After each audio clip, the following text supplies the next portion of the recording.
Welcome to the Clifton Worley Show. This week we have Todd Novack and Tony Dudzik from the Guitar Knobs podcast. How's it going, guys? It's going good. Very well, thank you.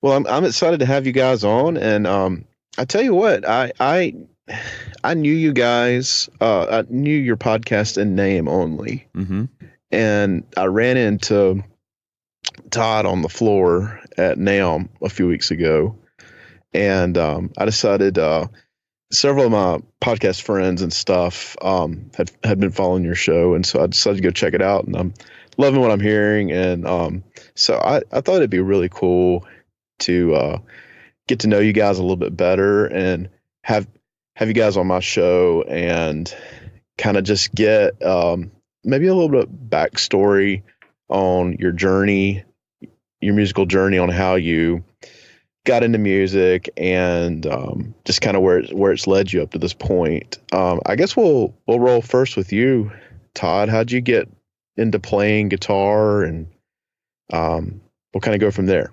Yeah, sure. Well, thank you for having us on. It's always nice to have friends in the podcast community. So we talked a little bit at NAMM, but I'm glad that we're having a little bit of extra time right now. And hello to your audience. Don't know how many are crossovers, but if you listen to our show, hello again. And if not, glad to be talking to you. So as far as my personal musical journey is, let me also just frame up. So Tony here is Mr. Encyclopedia on our show, and he's become a very, very important part of this show. I started this out by just myself, and then we've gone through a couple of different co-hosts, but his addition to the show was really important. So as much, I know that, you want to get backstory on, where we started and everything, but I wanted to make sure that, midway through we get Tony's perspective on it, because I think it'll be a different one than mine. Cool. As far as my own personal musical journey, I attribute my guitar and actually probably music like love, like the core, it all melded together. One fateful night, I had just gotten a Walkman. Now, that may date me a little bit, but there used to be things called Walkman, and it was all the rage way back in the mid 80s, early 80s. I was in bed listening to my Walkman, and was that a cassette Walkman? It wasn't a cassette. They didn't have them yet. Wow. It was no. It was not. It was just radio. It was just a radio. Oh wow. Yeah. And so I had my little headphones on, and I wasn't supposed to be listening to it, but give me a break. I'm a kid. I got the coolest thing in the whole world wrapped around my head, and I hear this song, and I'm in my little tidy whities in my bed. Oh, and I'm not gonna get that picture out of my mind. Lady luck never smiles. Right? Def Leppard. Never heard this song. Like I'm a youngin. I've got Adamant coming in one ear. I've got different kinds of, at the time, radio was like, oh, you'll hear Adamant, you'll hear the Styx, you'll hear Journey, and you'll hear B-52s, and it's just a hodgepodge of everything. They hadn't, it was either pop or rock or R&B. That was it. And so we were exposed to far more at the time, more so than now, which is kind of a shame, because we get exposed to so much back then. So when the guitars start kicking in, all right, I jumped out of my bed and I ran into the bathroom in front of the big giant mirror, and I had never seen anyone do this. I didn't know what it was, but I instinctively started playing air guitar. You invented air guitar? For myself, I did. Yes. It was like animal, like someone flipped the switch. on me, and I was like, then I was hooked. So after that, I started just getting more and more into music, but I didn't, I never fancied myself to get into guitars or anything. Well, I had skateboarded over to my friend's house when I was, I guess, about maybe 14.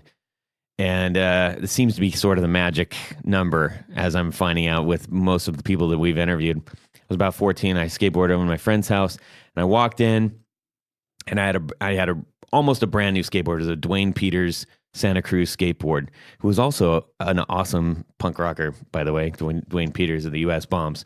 So I had my skateboard, and I walked into his room, and he shared a room with his brother, and he was listening to his brother's records. At the time, he was listening to Free Will Burnin' from Judas Priest. Now, I don't know if you've all ever heard Free Will Burnin' from Judas Priest, but it is a scorcher. Especially through 14-year-old ears. Yes. A scorching track. And I hear this, and it's just like zap, lightning bolts to my head. And I look in the corner, and right next to the actual stereo is like a department store burst Les Paul. And I looked at that, and I hear the music. I looked at him, I looked at the skateboard. I said, "I'll trade you my skateboard for that guitar." And he says, "Done." That's how I got my first guitar. It was a piece of crap, but it was a guitar. And so for listeners who are familiar with our show, I have a habit of not leaving things alone. And they know this of me, so anytime I get anything new, I usually borderline destroy it by trying to customize it in some way, shape, or form. So I got this, Les Paul, quote unquote burst. And the first thing I thought was, well, this needs to be white. So I not only did it need to be white, but I thought, wait a minute, there's a really neat paint scheme underneath this. I bet I could make it neater. So I spray painted it a bunch of different colors, and I was also really into art, and there was basically, I had masking stuff at home, and I made like this like fire mask stuff, and I put that on the on the guitar. Oh, so here I go. I got a burst. I sprayed a bunch of other crazy color on it. I masked two like flame things coming up the sides, like it's a really bad van or something. And then I shot the whole thing white. Okay. But I didn't know enough about paint. Obviously, I'm a kid. I just realized that this was going to be so choice when I finally unveiled everything. I even masked off all the binding and everything. So it was like rainbow on burst. So it was white on rainbow on burst. Okay. Wow. But it never got shiny. I was like, why isn't this getting shiny like guitars are? So I kept painting it, and I kept painting it, and I kept painting it, and I kept painting it. And I'm like, it's not getting shiny. So I've got like 5 or 6 coats of white rattle can paint on this. And then I realized at some point in time, I got to stop. This isn't working. So I pulled off, my rainbow flames and revealed like the worst guitar ever. It was dreadful. But it was what I had, I think you should recreate that. I don't think so. I think that'd be a very bad idea. And then I got a really like the cheapest possible amp because I didn't know any better, and I was like, that's a cheap one amp. That's what everybody. All these amps are the same in here because I don't know. And I got the smallest crate amp possible. So I had a really sweet rig to start out with. Like, clearly, I couldn't play anything. I didn't know how to play anything. I had no lessons, nothing. I plugged it in, and I was a fan of Echo and the Bunnymen as well. And I didn't really know a lot about the Doors, but I knew that Echo and the Bunnymen played People Are Strange. And I was like, I can do that. Da da da da da da da da da. Right. I played that like 1,000 times when my dad came running up the stairs and he just starts yelling at me, "Stop playing that! Can't you play anything else?" And at first, like I was heartbroken. I was like, "Dang, Dad, that was rough. Like, I don't know how to play anything. You're getting mad at me because I don't know how to play anything." And the rock and roll inside me said, "I'll show you." And then I started practicing like mad and started learning how to play guitar. That's awesome. I will say you're not the only person who started out trying to spray paint their own guitar, because I did that with mine. Yeah, everyone has. Yeah. And we've all made messes of things. Yeah. So it's just when you thought that you couldn't. But taping it off, that was a little more advanced than my first stab at it. So that's quite impressive. I didn't take any of the hardware off, which was probably a mistake. Oh man, Earl Scheib special. Well, I didn't know how to do that. You know. Yeah, nice. It was bad, real bad. Very nice. Yeah, that's awesome. What about you, Tony? Well, I'm a little bit older than these young guys here on the podcast, so I actually got my start probably. I had an older sister that she was old enough in the mid to late 60s to actually, buy Beatles albums and other albums like that. So by the late 60s, I was still pretty young. But she was a suffragette, wasn't she? Early on, something like that. An old history joke. Yeah. There you go. But it actually, I started playing guitar when she abandoned playing her guitar. So we both started, and this is way back in the days of Sears and Roebuck, and we both started on a Silvertone acoustic. The fact that you called it Sears and Roebuck is... Yes.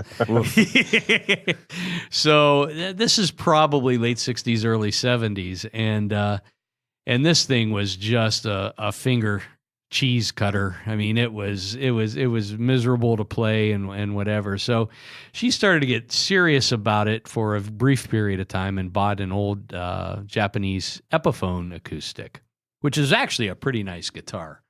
And then I think she just moved on to other things, and lo and behold, there was this guitar for me to just monkey around with. And my uncle had a couple of, songbooks and things, so I started just learning things from that. And so primarily, it's kind of interesting now that I think back. I mean, I really didn't mess with electric guitars until probably the late 70s, early 80s, because I was just learning everything on an acoustic guitar.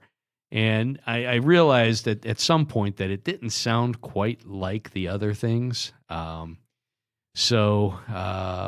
I think, I'm trying to think, my very first electric guitar. Well, I tried to make one at one point in time, which is a terrible disaster. Oh, yeah. I took my mom she always brings this one up just to embarrass me. I had shelves in my room, so I took the shelves down and cut a body out of a thick piece of pine, and I don't even know what I did for a neck, but it was a miserable, bad idea. Wow. But after that, I ended up with an Alamo Fiesta. And I wish I still had that guitar, because that was kind of a cool guitar. Isn't that what the troops had at the Alamo after they had a big fiesta, while the Mexicans had a fiesta after defeating. Yeah, that's hilarious. Davy Crockett and gang. But no, it actually was a really cool guitar. It was they were made in Texas. Mm-hmm. And I still have the pickup from that guitar. It was like a single, we call them speed bumps now, like a K guitar speed bump. Mm-hmm. But this was a smaller one, and I think I have it down at my shop in a box somewhere. It's just one of those things. Someday I'll use this. But that proved to be, I don't know. It's at some point, I think the neck snapped on it. So shortly after that, I went to a pawn shop. This was up in Youngstown, Ohio, and I bought a '66 Fender Jaguar. Jeez. For $175. Oh my gosh. And that became my main guitar in all the bands that I was in through high school and college. I mean, that's what I used. And of course, as Todd did, I mean, the bridge pickup stopped working. So at that time, you could choose from Schaller or DiMarzio. And I think Duncan's were still available, but up at the music store in Youngstown, they only had DiMarzio's. So I put a DiMarzio humbucker in the bridge position of this thing. Oof. Beat Kurt Cobain by many, many years. But it turned out okay. And then, along the way, as I was playing in bands, my first real amp was a 65 or a 66 Princeton Reverb that I played out with. That's another amp I wish I still had. That was a very cool little combo. But you kept the Fiesta pickup. Good one. I did. Yeah, I did keep the pickup on the Fiesta. The other stuff, not so much. But yeah, since that time, so it's kind of funny. Some call it gear acquisition syndrome and things like that. I mean, I've certainly gone through that as a lot of people have, and as I made a little bit of money over the years, I wanted to get the things that I either wanted and couldn't have. And the big thing for me was like the George Harrison Rickenbacker 12-string, the 360 bound one that he played, in the early years. And I remember the very first time I saw that guitar on TV, and I said, "Oh my God, that's a really cool guitar." And I still think Rickenbackers are very unique instruments and probably some of the best values in U.S. made instruments, even though prices have gone up a little bit. But I think they're still underpriced after all these years compared to what Gibson is doing in Nashville in terms of their list prices and things like that. But so that's, I mean, I cut my teeth on the Beatles, the Who, the Stones, a lot of 60s stuff. This was in the early 80s.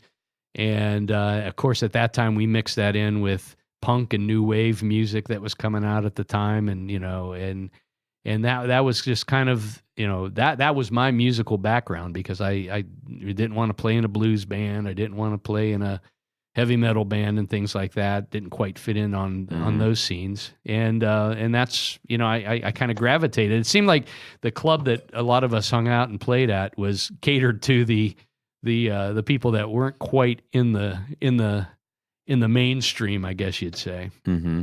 And so that's kind of my musical background. And then that has, over the years, I mean, I've always, as Todd said, I've never been quite satisfied with what's in front of me. So I'm either changing out pickups or changing pick guards or it whatever. Makes the guitar world go round, man. It does. It really did. Well, it put me in the business, because I would buy pick guards and things and try to make them work on guitars that I had, and they wouldn't either fit, or I'd have to drill new holes or whatever. And that got me into making custom guards. And I mean, I initially started just making my own, and then back in the day when it was still called e-commerce. Is it still called e-commerce? It's still called e-commerce. Okay. Yeah. I remember when it was called e-commerce. I put a website together just to see. It was kind of an experiment, and I was just like shocked, like after the first week or two, I was getting emails and people were sending me guards from around the country and around the world. It just blew my mind that they're paying me money to do this. And so that kind of exploded into what was then a part-time venture into it's my full-time occupation now. Wow. So that was kind of a, it's funny, we just did our taxes, and I'm not making as much money as I used to, but I mean, my stress level was super down. I have time to do things like the podcast here, which I dearly love. And so it's kind of there's trade-offs in everything that you do and whatever decision you make, but I kind of feel even though we'd all like to make a lot more money, at the end of the day, if you're satisfied with what you do and you're happy, I mean, that's the one thing I can say about what I do now is I'm making a physical product that I'm sending to someone, and 9 times out of 10, they're really happy with it. They send me photos of the things that they do, and you can't beat the feeling that you get from doing that. And that's the show, everybody. So tune in next week. That's great. I was sitting here wondering while I was listening to your story, how that was going to turn into, and then the internet happened, because it seems like that was the catalyst for a lot of people, and being able to find this whole new world that was kind of outside of their local scene, Well, without the internet, there is no way I could have a business like I do, or Jared, who is our other co-host here. He's a custom pickup winder, and he's doing work for people all over the world. And, without that, let's go back to the 1970s and the 1980s. I mean, if you wanted to buy something, you went to your local music store. So there was none of this direct to consumer kind of marketing going on up until the internet hit. There were no podcasts, believe it or not, back then. What? There was radio, though. There was this thing called radio. That's awesome. What about you, Todd? At what point did it evolve beyond trying to do your own paint jobs and playing through that crate amp?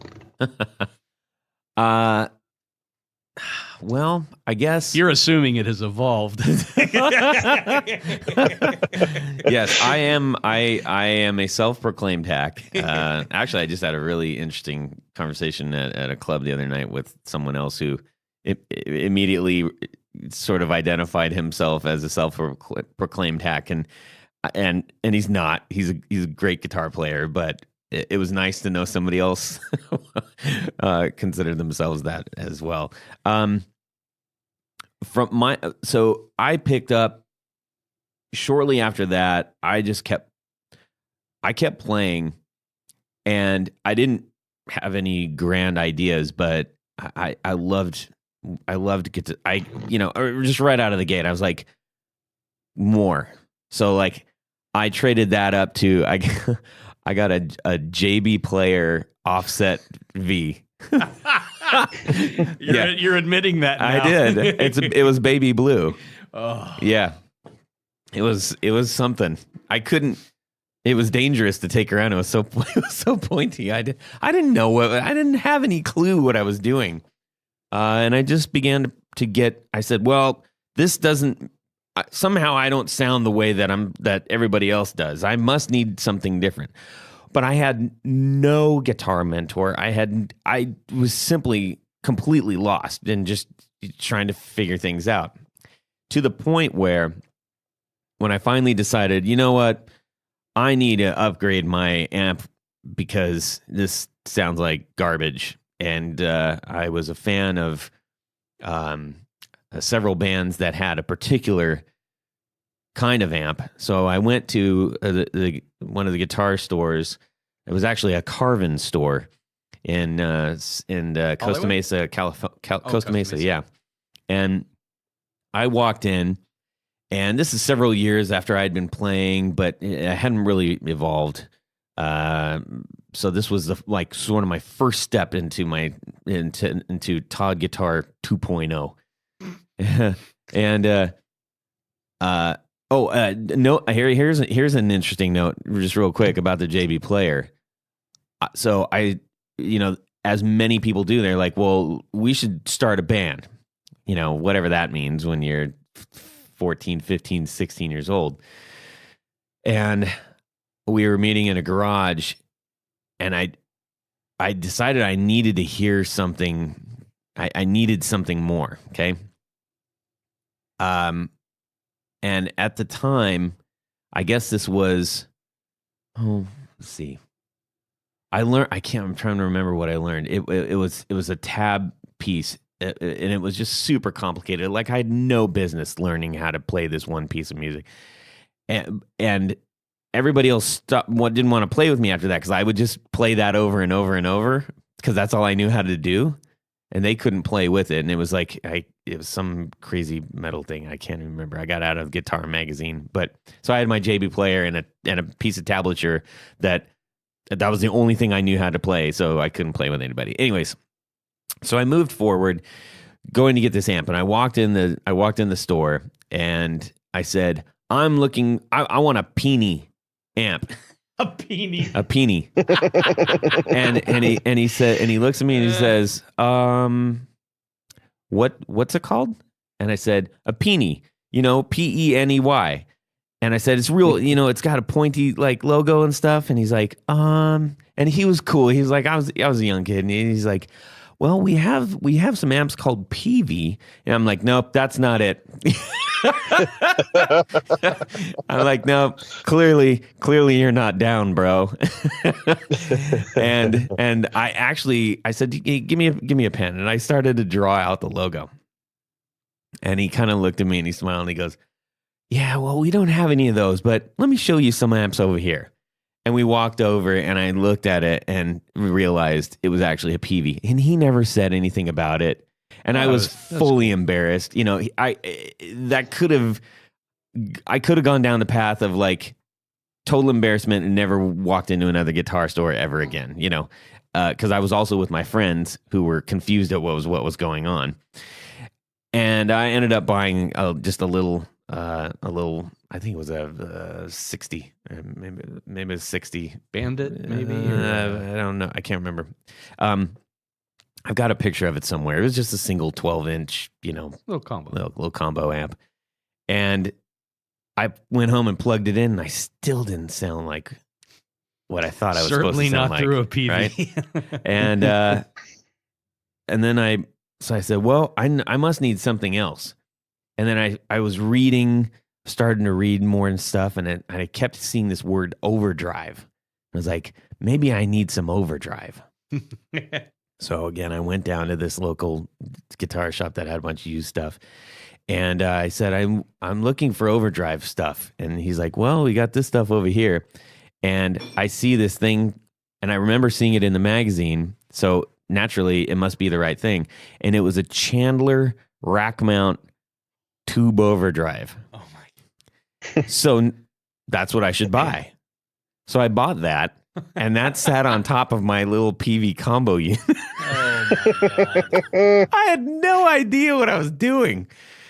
It was dreadful. It was really bad news. Well, the Chandler tube overdrive rack mount is actually a pretty decent piece. Not in my hands. Well,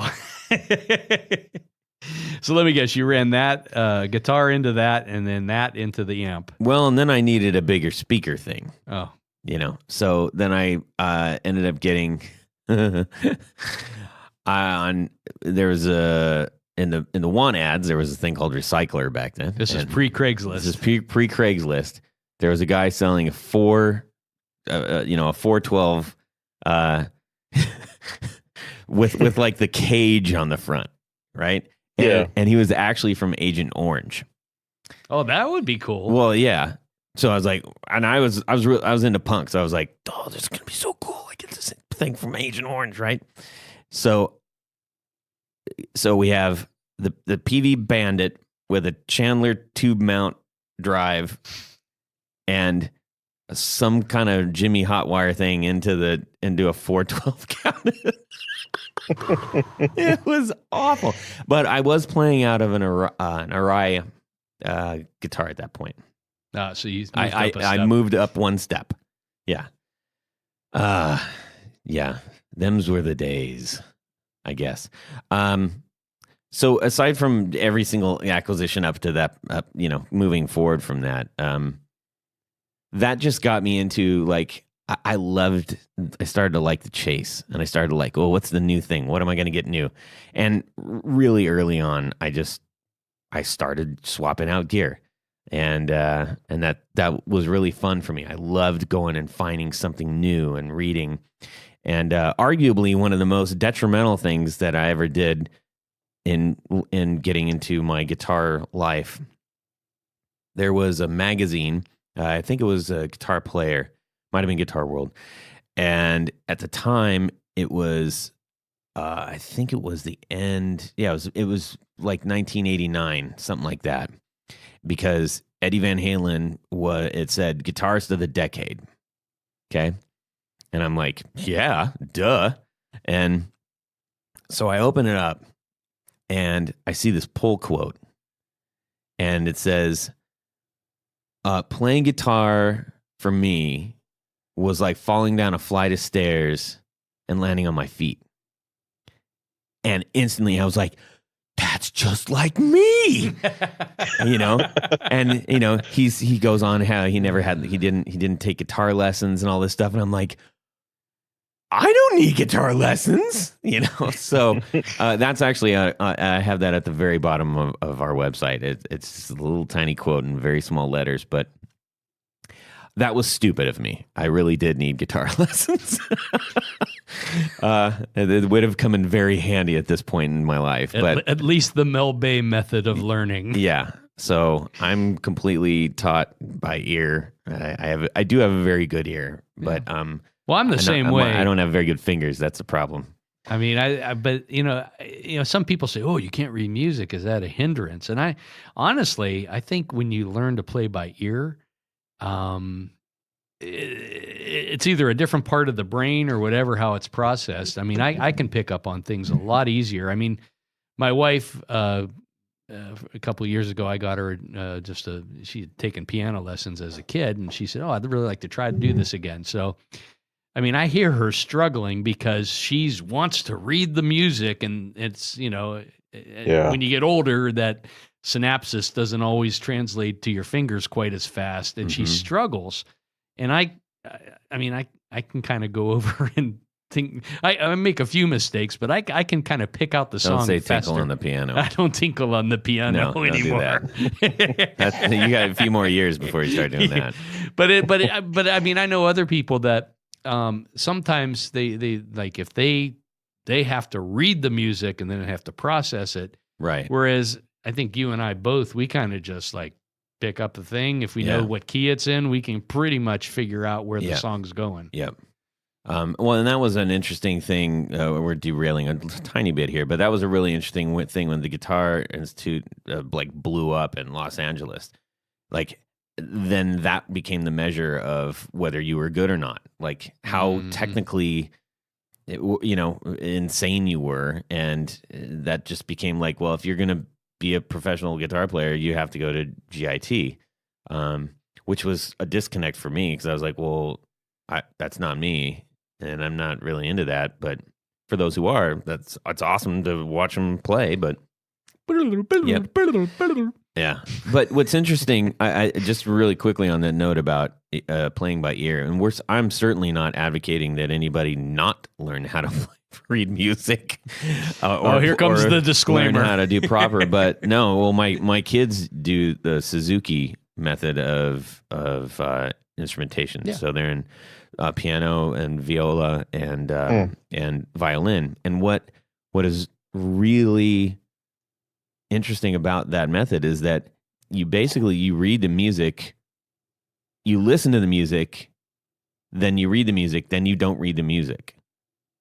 So the you have to learn how to read music, but it's not the way by which you play, which is a really interesting thing. It's like my daughter, who's 15 years old, she can play for almost 2 hours straight without looking at a single piece of what music stuff, whatever they dark lines and dots with a tall thing. It looks like a staff. It looks like a pile of ants. It's crazy, and I'm just astounded. But that's because she's not reading every note. You know, it's like she has to be able to reference it, but that's not how she actually plays. So, anyways, I think it is really important, like to develop your ear.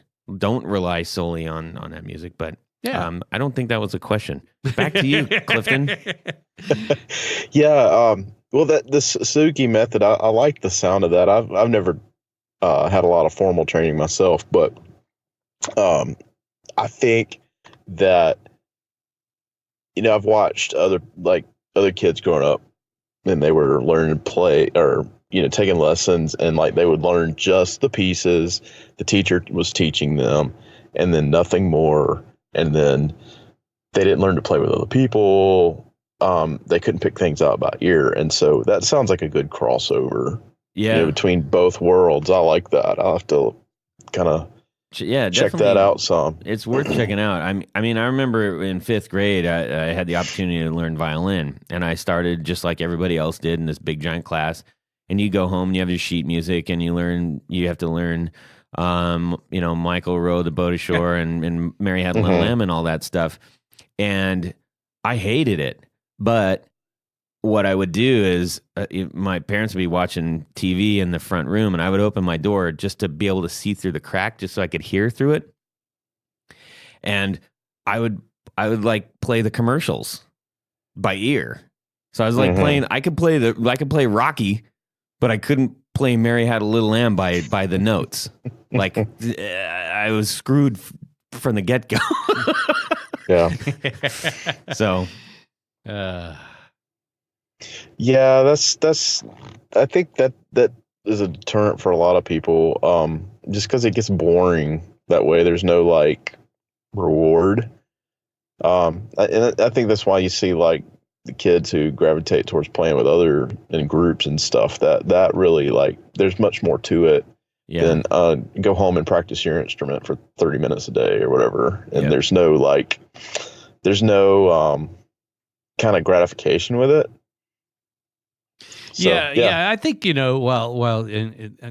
I'm just speaking from my own experience that while it was fun to learn new songs or songs that I had heard, but really until I started playing in bands and things, therein it lies the difference between people who can play an instrument and people who can play together.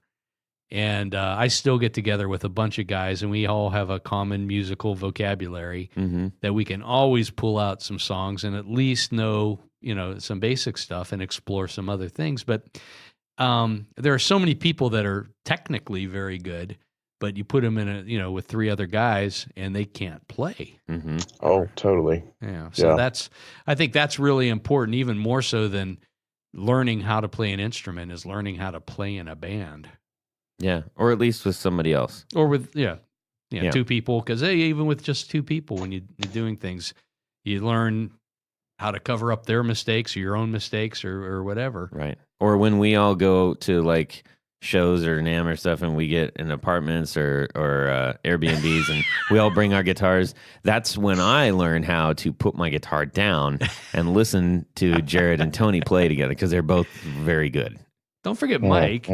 But Mike can't play the same stuff that you guys are playing. No, but he's still pretty like, good. Come on, dudes, play some Peppers. Anyways. Yeah, so I heard you say, Todd, that mentioned Southern California several times. Is that where you grew up? Yes, I grew up on the West Coast, and now I'm in Ohio. Awesome. Yeah. So I'm assuming at some point you migrated over to Ohio. Yes, I left California in 2006 and went to Minnesota for almost 5 years, and went from a healthy music scene. But when I did leave, at that point I had then been in about 3 bands, cut 3 records, and had a really healthy music community in Orange County, California. It was loads of venues, loads of shows, loads of bands. It was great. And then I went to nothingness. I was very isolated in Minnesota's beautiful area. Love it still. My family is all from there to begin with, but I didn't have a community, and it was it was sad because I got unplugged. Like I was thriving in this music community, and all of a sudden, then I had nothing. You didn't jam with Prince or Westerberg? Well, once or twice, but it was just like, okay, I get it. You can play whatever. You're so good. Yeah. So, anyways, what it did force me to do though was, I think to a certain degree you can start to get comfortable in if you're playing with the same people all the time. And I did realize that I'd kind of hit a plateau in Orange County. When I went to Minnesota, I was just playing by myself in my room in the basement, and I realized that I only had so much of a vocabulary, and up to that point, I'd created mostly original music. I wasn't doing covers because I didn't have time. I was just doing my own music, and then I was like, well, I can't make my own music up for me. That's not really a lot of fun, just by myself. So I really actually had to start branching out a little bit and learning I just wanted to learn some different styles. I found myself playing along with loads of different, different songs and different bands, acquiring new instruments. I decided I want to learn how to play the bass.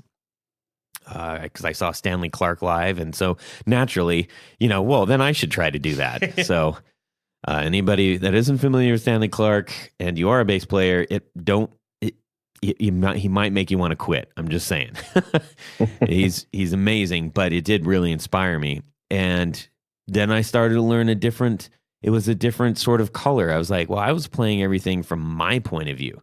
Well, if you switch instruments and you start, playing bass, or if you're a bass player and you start playing guitar, it's really interesting because now you can get on the other side of that, and understand.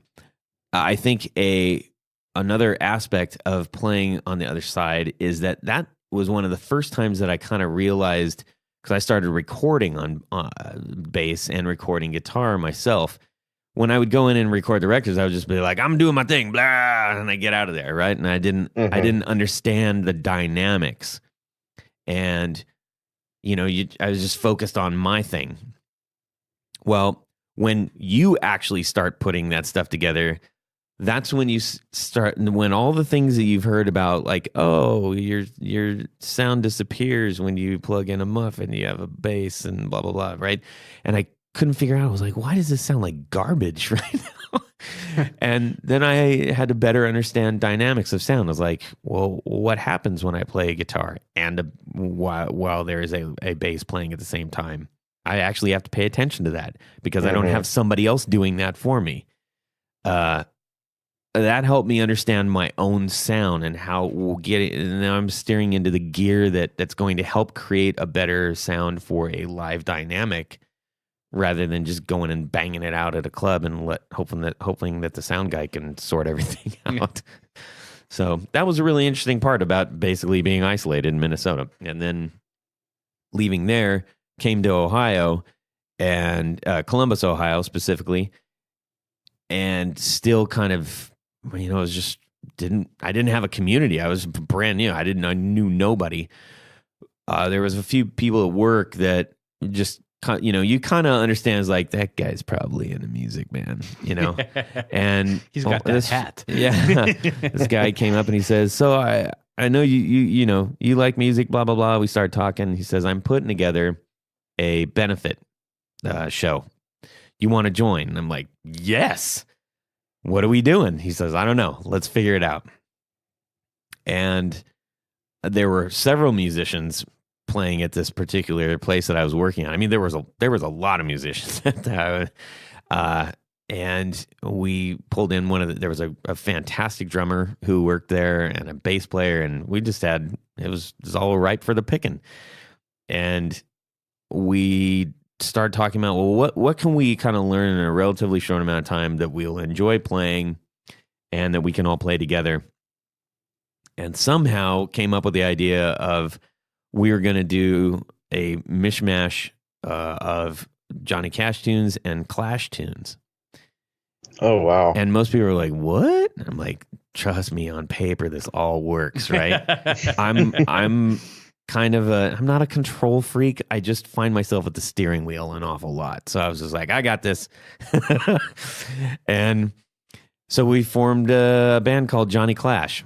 And then we actually got great response and did a couple shows, but then had to split it because our set was like going to be like 20 songs, and people didn't know what to do because they're like, well, what are you? So we broke that into a Clash tribute band and a Johnny Cash tribute band, and that's what I was doing for a couple of years here. But that got me into the scene. Started to understand where the venues were, started to meet different people, really helped me grow musically. I'd never sung before, and then out of nowhere, I was leading 2 bands, so that was really interesting, and playing at the same time, which up to that point had been impossible. So my first foray into the live music scene in 10 years, after leaving California, I thought, well, this is a perfect opportunity to play live and sing at the same time while playing guitar, neither of which I've ever done before. This should go beautifully. What could go wrong? What could go wrong? But it didn't. It was fantastic. And I was like, hey, look what I can do. Hey, how about this? Total shocker. And the funny thing is, so we posted stuff, and all the people that I had used to play with that are like, dude, why don't you sing? And I'm like, I can't play and sing at the same time. Yes, you can. No, I can't. Yes, you can. No, I can't. They saw me, and like I got a barrage of like expletive emails like, what now? So, oh man. Well, that's awesome. That is quite a journey. So what do you call so like those two, the Johnny Cash and the Clash together? Did you call it like punkabilly or something? No, I mean we played them straight. Like honestly, like those are 2 bands that I'm like, I have no business doing any kind of interpretation on these bands. But Johnny Cash was like the first punk rocker, like straight up. Like everything the guy did was like 100% punk rock. So, and the thing that I recognized with those 2 bands in particular, I mean, Clash is the Clash is the first record I ever bought. Give 'Em Enough Rope, and I'm just Clash fan for life. One of the things that I found interesting is that all of the songs by either one of those bands was either like about the man or about prison or sticking it to the man. Either the man sticking it to me or I'm sticking it to the man. And they were based on simple chords and memorable songs. It was like these things go so well together. And do you know why you can play Clash songs on an acoustic guitar? Because they were written on an acoustic guitar.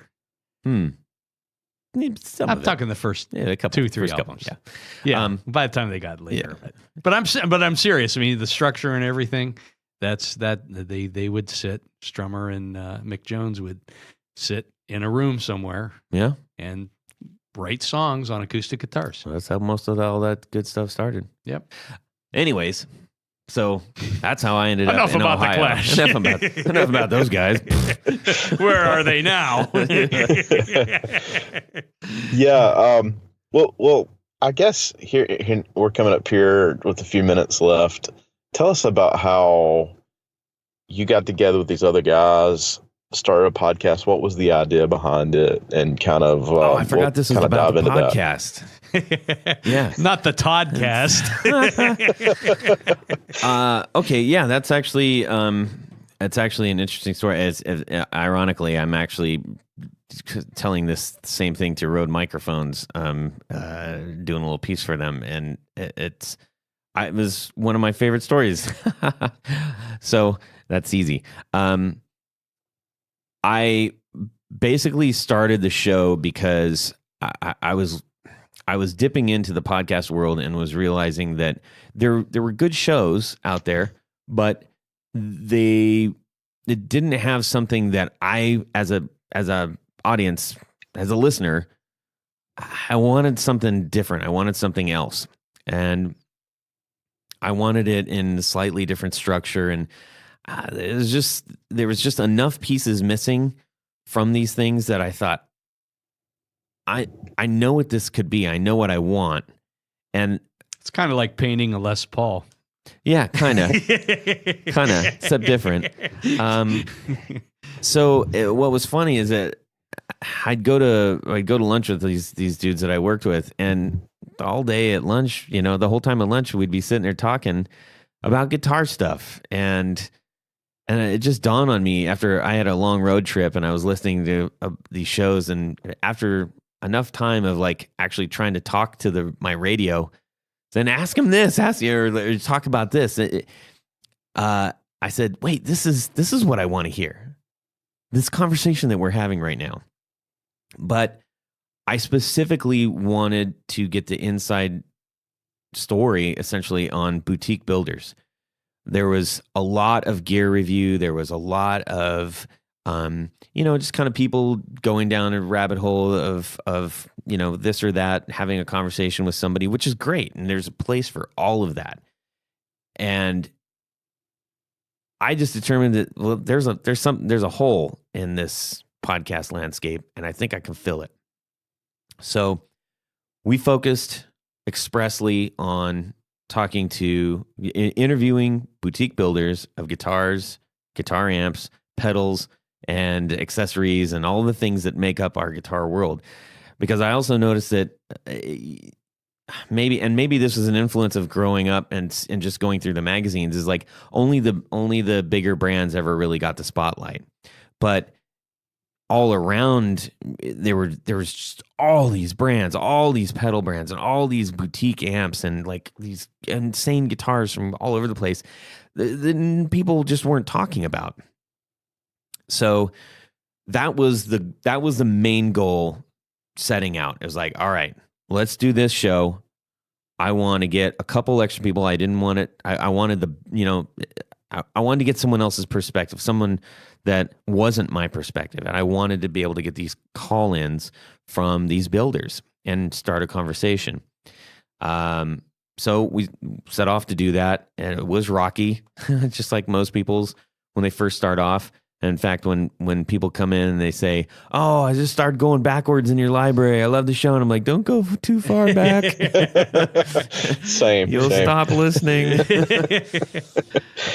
But they're out there, and it's part of our history. And what was interesting is that as soon as we started getting going, everything in my personal life completely, was a tossed salad. And then we're like, well, now what are we going to do? We didn't have any, lost all the equipment, lost the place to be able to do it, lost all my co-hosts.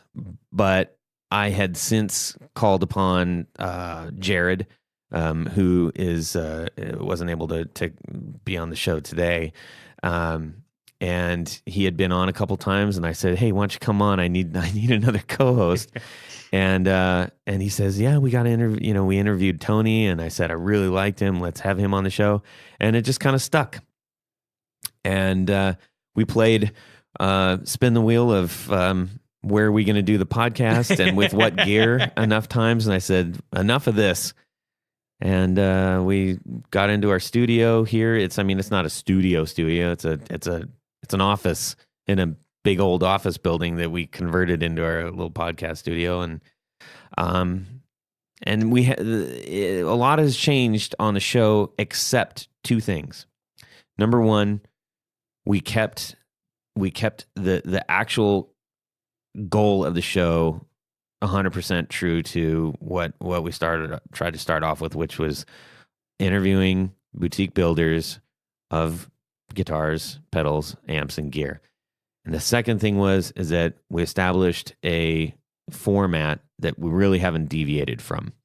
And to me, that was really important as a listener, because it's kind of like reading a book. I felt like a podcast was like reading a book. I don't want to spend 20 minutes into a book and then go, I don't know what this book is about. It's like clever name, but I don't know what it's about. And so I wanted to make sure that anybody listening, coming in for the first time or coming in from the 100th time, would have a pretty clear understanding of like what they were going to get into. And that those two things were I think maybe the most important. Tony, one of the big reasons I said, hey, I want Tony to be in on this interview is that, I started the show off and I gave it the format and I gave it the North Star of what we were doing, but he's hugely influential in how the show operates and what we're able to talk about. And so I wanted to make sure we get his perspective on this. Yeah. So, after my initial interview, which was that 100 episodes ago? Maybe, yeah. I can't even remember now. But I was actually kind of impressed. At first, I was, surprisingly a little hesitant. I wasn't really much of a podcast. Everybody was, dude. Well, but I wasn't really. I didn't listen to many podcasts, and I have a 27-year-old daughter, and she's, oh yeah, you got to listen to this podcast and this, and I said, okay, so I'll give it a listen. So I listened into a couple of the Guitar Knobs episodes, and Jared was a mutual friend, and he said, oh yeah, you got to do this. So I actually really enjoyed it because we sat around and talked about the stuff that I talk about with my friends. It's the same thing. We all love guitars. We love gear.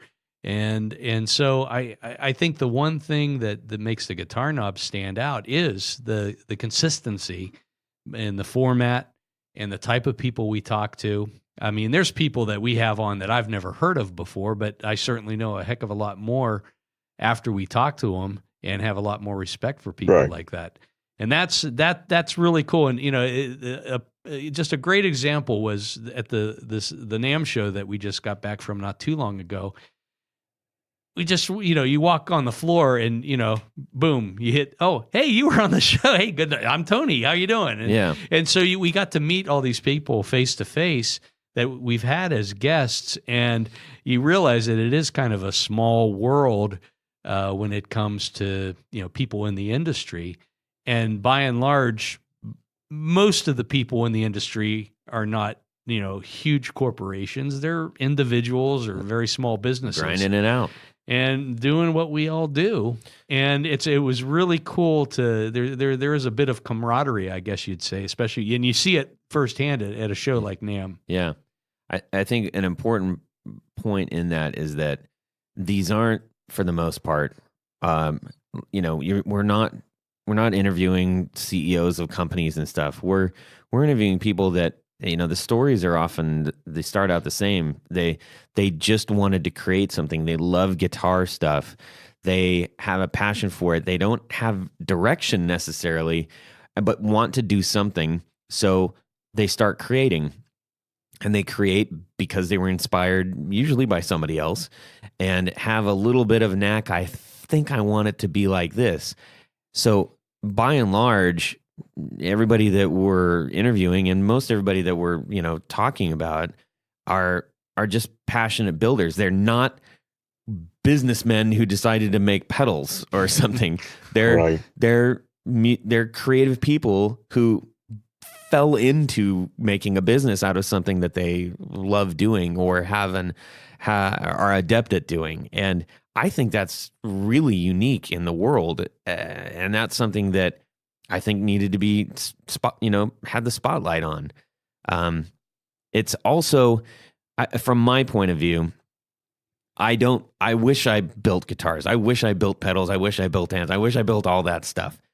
But I'm just a person who really loves guitar stuff, guitar gear. I love playing guitar. I'm not awesome at it.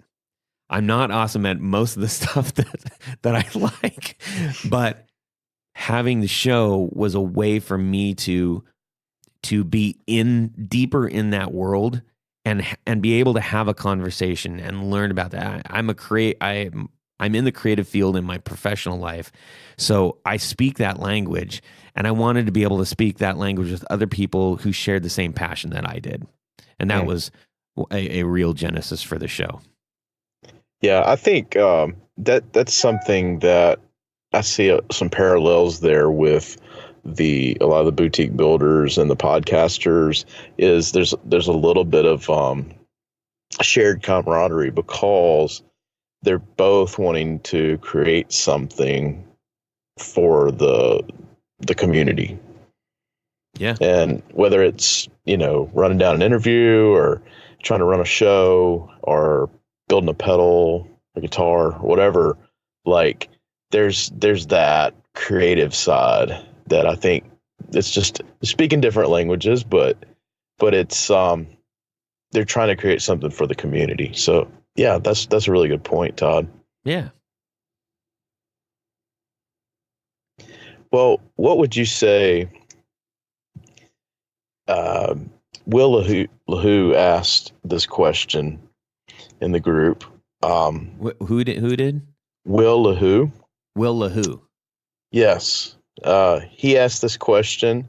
What would you say to an aspiring podcaster who wants to get in on the industry? Ooh. Don't do a guitar-based, gear-based podcast.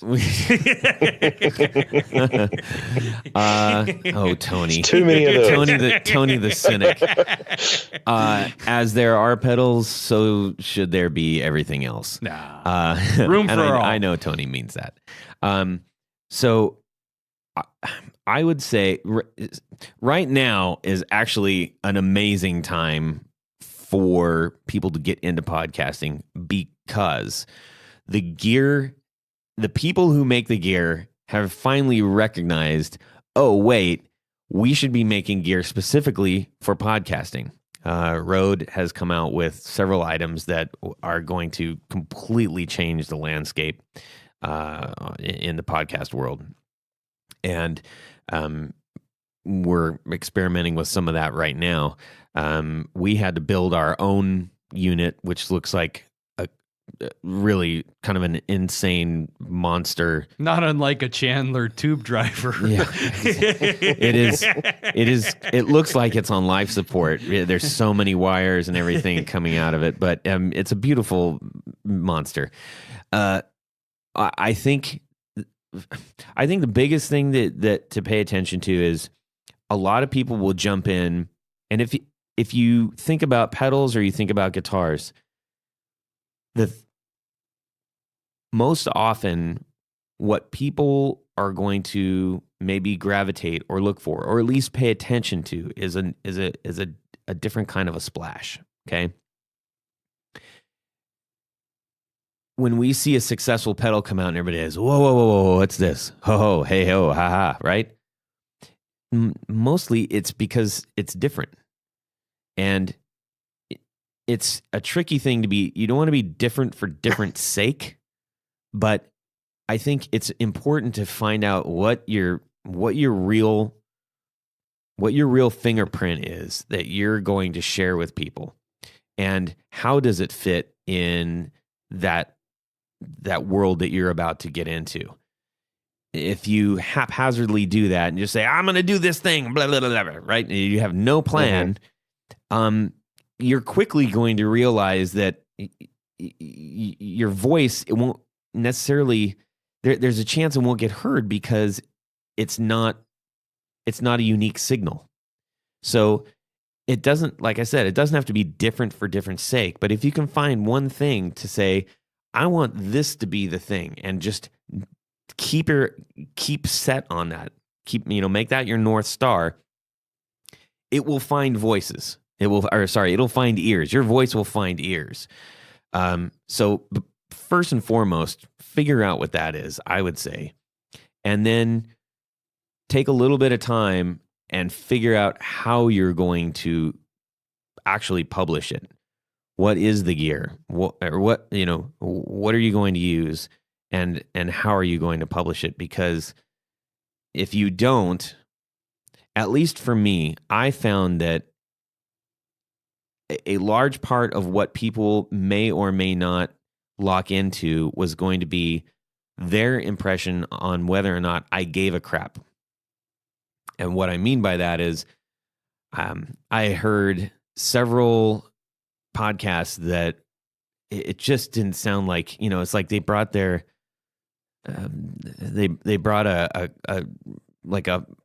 terrible phone mic into a loud room and decided they were going to have a podcast there, or the production quality, it doesn't have to be perfect, but it sounded like they didn't even care if anybody listened. And to me, that was one of the things I was like, okay, that's a way that I can differentiate. I can just make sure that I'll do everything I possibly can to make sure it's a good listening experience, because it doesn't matter how good your guest is. It doesn't matter how engaging the content is. If it is hard to listen to, people will stop listening. Yeah.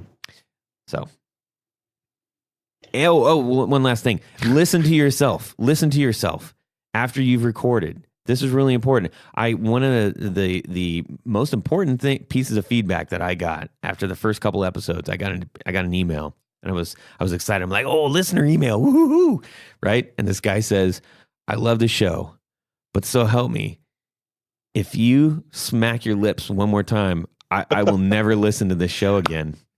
And I was like, what is he talking about?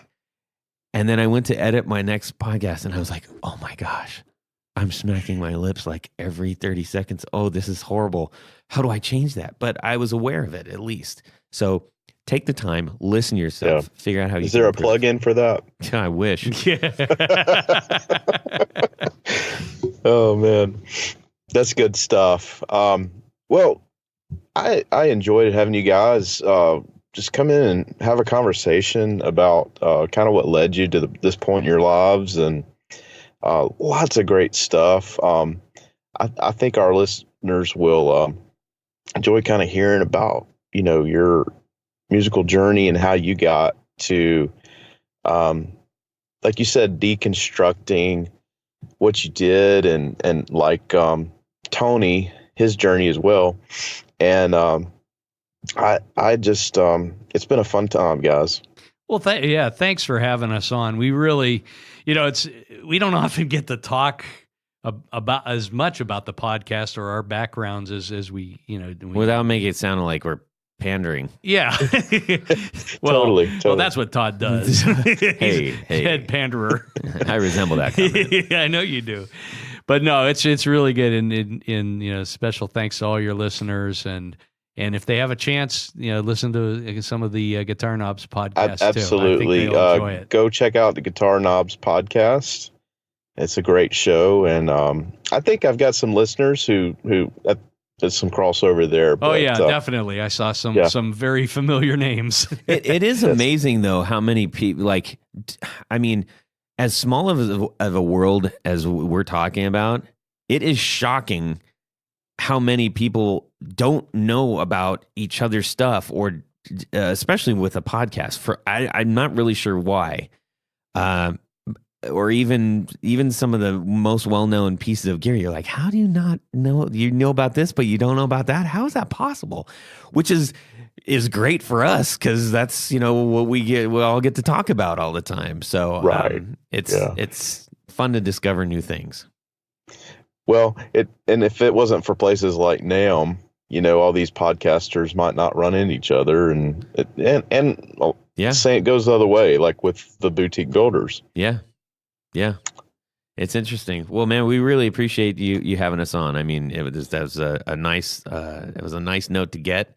It's nice to be connected with, and it was a pleasure to meet you at NAMM. Same here, and thanks again, guys. You bet.